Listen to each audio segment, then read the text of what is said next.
You ever had that feeling? You're looking at an ad, or a movie, or even just a painting, and you just know there's something else going on beneath the surface. A hidden layer of meaning you can't quite grab onto. Well, you're not wrong. And in this explainer, we're going to give you the keys to unlock all of it, to see the hidden structures that shape pretty much everything.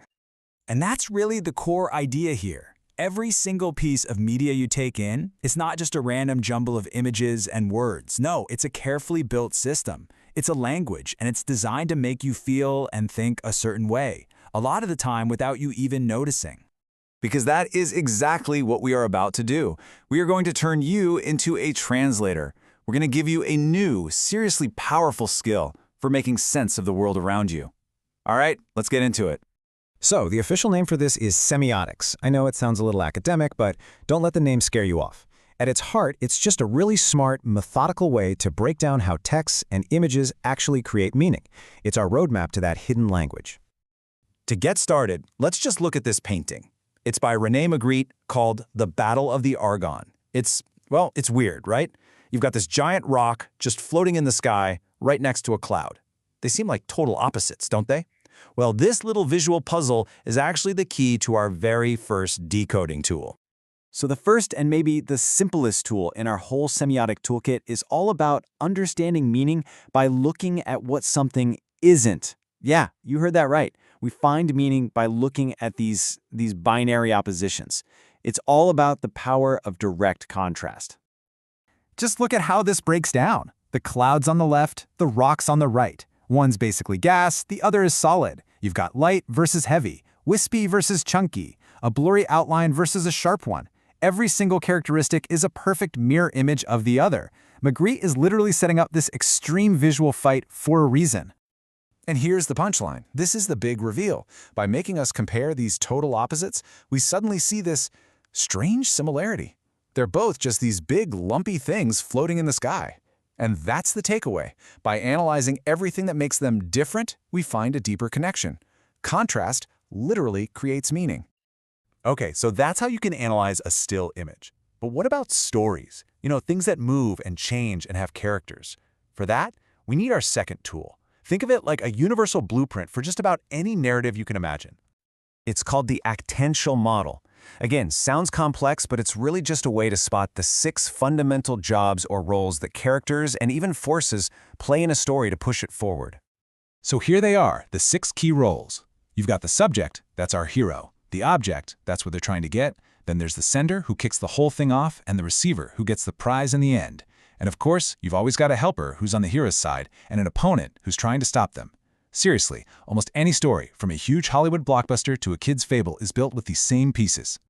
Let's put this blueprint to the test with the old fable, The Crow and the Fox. The crow, he's our subject. His object isn't just the cheese, right? It's the glory and fame the fox is promising him. Now, the fox is a real piece of work here. He's the ultimate manipulator.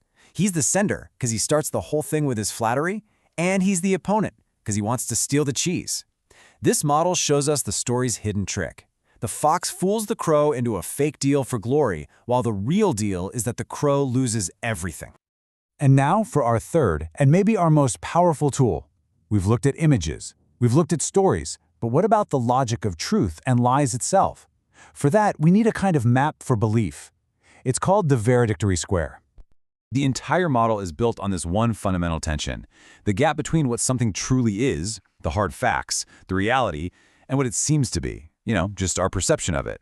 And that gap, that's where all the interesting stuff like secrets and lies and deception lives. So here's how the map works. When something is real and it seems real, well, that's the truth. Simple.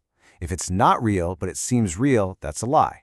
If it's not real and it also doesn't seem real, it's just a falsehood. But the most interesting box here is the secret. When something is real, but it does not seem to be. It's hiding in plain sight. Okay, this probably sounds a little abstract, so let's make it super concrete with Little Red Riding Hood. The wolf is a bad, dangerous animal. That is the reality. But to Red Riding Hood, dressed up like grandma, he seems not bad. So, according to our square, his true nature is a secret. The whole tension of that story is about her moving from believing the lie to finally discovering the secret. So, there you have it. We've just handed you 3 incredibly powerful tools for analysis. Honestly, you should think of this as a new superpower for seeing the world way more clearly than before. Let's just do a quick recap of your new toolkit. First, you've got the power of opposites. Find meaning in the contrast. Second, the story blueprint. Map out the skeleton of any story. And third, the valedictory square, a way to analyze the tricky game of truth, secrets, and lies. So what does all this mean for you, really? It means you are now equipped to be a much sharper, more critical consumer of, well, everything. The next time you see a slick car ad, look for the oppositions.